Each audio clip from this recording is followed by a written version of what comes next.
Përshëndetje. Të flasim përse përket pikërisht datës 20 mars të 2025. Duket se është një ditë që ka shumë gjëra, ndikime pozitive do të thosha, në lidhje me çështjet që kanë bëjnë me punën, kanë bëjnë me karrierën, kanë bëjnë dhe me ndryshime që do të keni tani tutje.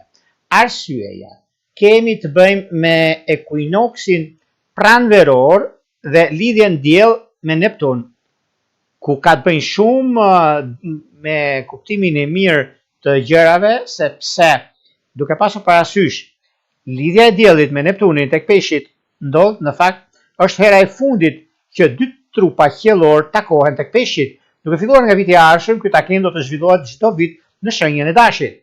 Ky kënd është veçanërisht krijues, favorizues në aspektin e punës, të karrierës, pasurisë paluajtshme dhe në çështje të tjera. Është gjithashtu një kënd që zbulimit të skandaleve të mëdha të personave të rëndësishëm, prandaj kërkohet vëmendje dhe kujdes për ata që janë në vende kyçe dhe për ata që kanë detyra të rëndësishme. Duhet pasur shumë kujdes dhe vëmendje.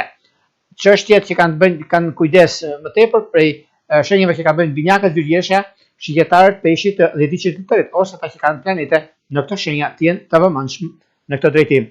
Kemi datën 20 mars, ku përsëri në drek është ekuinoksi pranveror, fillimi i vitit të ri astrologjik. Edhe pse ne kemi hyrë zyrtarisht në pranver që nga 1 marsi, por të dimë se 20 marsi është dita e ekuinoksit pranveror, në thelb hym në pranver, si shënohet nga hyrja e diellit në dash.